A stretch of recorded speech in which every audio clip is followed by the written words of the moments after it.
How did you get caught up in the whole Madoff thing?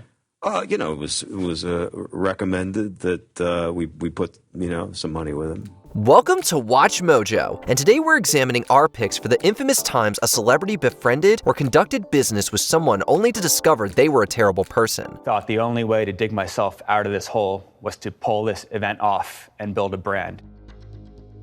Lou Pearlman's pop band scam. Inspired by the success of New Kids on the Block, Pearlman went into the music industry as a manager. After a talent search, he had his first band, the Backstreet Boys. Quit playing games with my heart. They were soon followed by NSYNC, Aaron Carter, and O-Town, among others. However, in 1998, the Backstreet Boys issued a lawsuit against Pearlman. The group had only made several hundreds of thousands of dollars compared to Pearlman's millions. Backstreet's out there bringing in millions and millions of dollars, and then they find out that Lou has taken $10 million for himself and left $300,000 for them to split amongst themselves. They said they began to feel like indentured servants. Further lawsuits were later issued by NSYNC and Carter for similar reasons, all three of which were settled out of court. In 2007, after officials announced Pearlman had been running a Ponzi scheme, he fled, but was soon arrested. In 2008, he was sentenced to 25 years in jail, but passed away in 2016 after only serving a portion of his sentence. Lou Pearlman was serving his sentence in Texarkana, Texas.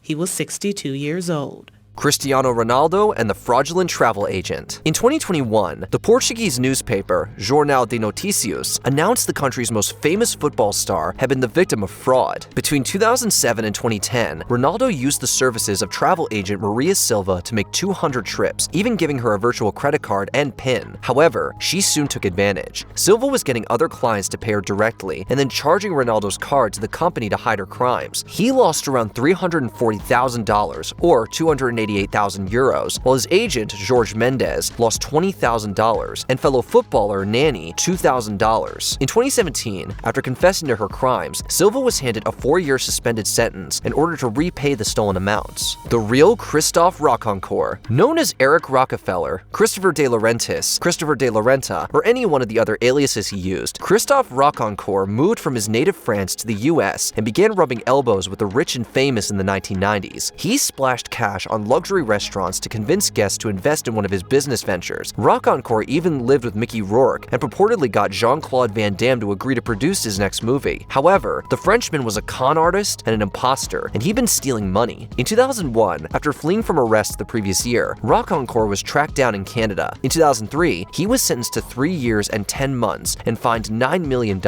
Afterward, Rocancourt returned to France, where further accusations followed him. Dana Giacchetto, money manager to the stars. Armed with his own company, the Cassandra Group, Giacchetto began rising in high society after meeting talent agent Jay Maloney, who opened the door for the stockbroker to work with the rich and famous. I had more clients than I could ever wish for.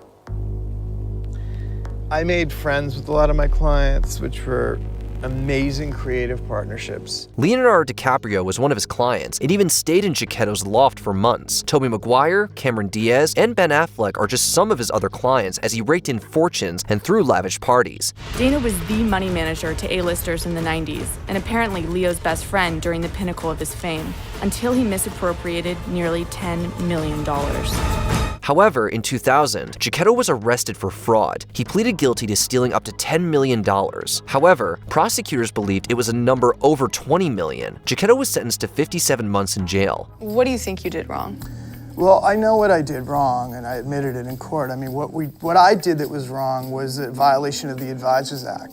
In 2014, he received 2 years of probation after another fraud charge, but ended up passing away in 2016. Naya Tuia-Sasopo catfished Manti Te'o. Before he broke into the NFL and was still playing college football for Notre Dame Fighting Irish, Manti Te'o announced heartbreaking news. The star player whose heartbreaking loss of his girlfriend just before a big game made national headlines and made Manti Te'o the individual story of the college football season. In the matter of a day, his grandmother had passed away, and he lost his girlfriend, Lene Kakua, to leukemia after she was diagnosed following a serious car accident. However, a report in early 2013 found that Kakua didn't exist.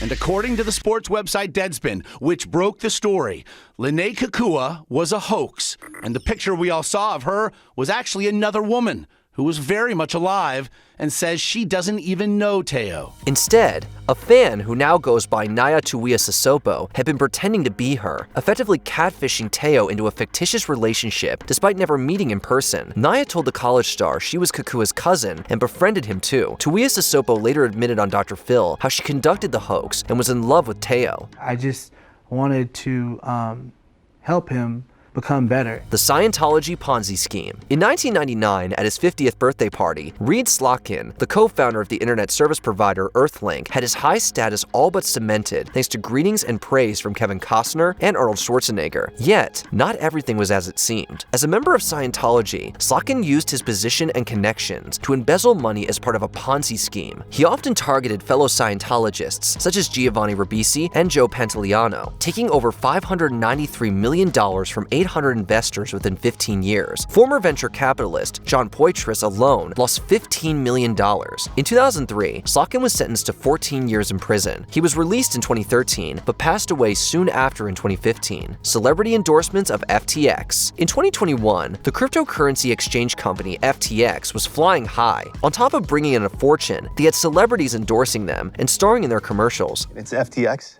It's a safe and easy way to get into crypto. I don't think so. NFL legend Tom Brady and then-wife Gisele Bündchen, as well as NBA icon Shaquille O'Neal and Stephen Curry were involved. However, due to fraud conducted by Sam Bankman-Fried and others, the company folded in 2022 as legal cases were issued. Bankman-Fried is now facing a dozen federal charges in Manhattan court related to the collapse of FTX and Alameda. With the amount of shares Brady and Bündchen had in FTX, they lost approximately $45 million when it went bankrupt. Many of the celebrities who endorsed the company have been sued by clients. In 2024, Bankman-Fried was sentenced to 25 years. Sam Bankman-Fried's regret. 3 days after he was sentenced to 25 years in federal prison, the man behind one of the biggest financial frauds in American history told ABC News he never intended to hurt anyone or take anyone's money. Later, in client lawsuits, he would side against the celebrities who endorsed his company, Oprah Winfrey and the James Frey lie. If you are an unknown author, getting a recommendation from the Oprah Winfrey Show's book club segment could turn you into an overnight success.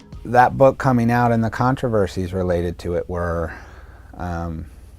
obviously a big moment for me, but probably not in the ways people might think. In September 2005, the talk show legend selected James Frey's A Million Little Pieces. It was said to be a memoir of the author's struggle with substances. However, allegations were then released claiming that the content was embellished and contained lies. In 2006, Winfrey confronted Frey on her show, leading to him admitting to lying. I did that show, and I was pretty defensive. I was defending my turf and defending every single viewer who had bought that book. I am standing here on behalf of the reader who's pissed off.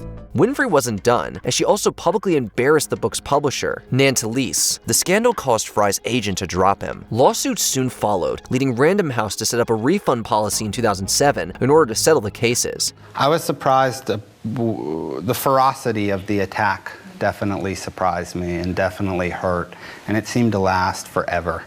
You know, I was in papers for months. Fyre Festival influencer endorsements. Scheduled to take place over weekends in April and May of 2017, Fyre Festival was set to be a luxury music festival on the island of Exuma in the Bahamas. The actual experience exceeds all expectations and is something that's hard to put into words. Leading up to it, several celebrities, including Hailey Bieber, Bella Hadid, and Kendall Jenner, jumped aboard to promote this unmissable experience. However, some of the famous faces didn't disclose it was an advertisement when they published on social media. This drew further ire when the festival turned out to be fraudulent. What attendees got paled in comparison to what they were promised. As lawsuits soon rolled in, the event's organizer, Billy McFarland, was sentenced to 6 years in jail. I was wrong, so I messed up. Bella Hadid apologized for her role, while Hailey Bieber donated her fee to charity. Before we continue, be sure to subscribe to our channel and ring the bell to get notified about our latest videos. You have the option to be notified for occasional videos or all of them. If you're on your phone, make sure you go into your settings and switch on notifications. Bernie Madoff's Ponzi scheme. As the head of a successful stock brokerage firm for decades, Bernie Madoff's reputation grew as he began working with high-profile foundations, including those created by writer and Nobel Peace Prize winner Elie Wiesel and film director Steven Spielberg. Tonight, as much as $50 billion is gone vanished. From Madoff clients around the world, including celebrities like Steven Spielberg, Kevin Bacon, and Elie Wiesel. He also worked with other celebrities like Kevin Bacon, John Malkovich, and Sandy Koufax. Yet behind the scenes, Madoff was crafting the largest known Ponzi scheme in history. The majority of those who invested with Madoff lost millions. In 2009, he pleaded guilty to 11 criminal counts and received the maximum sentence, 150 years. In court, he insisted it was all his idea. His family, he claimed, knew nothing. Malkovich alone lost $2.23 million.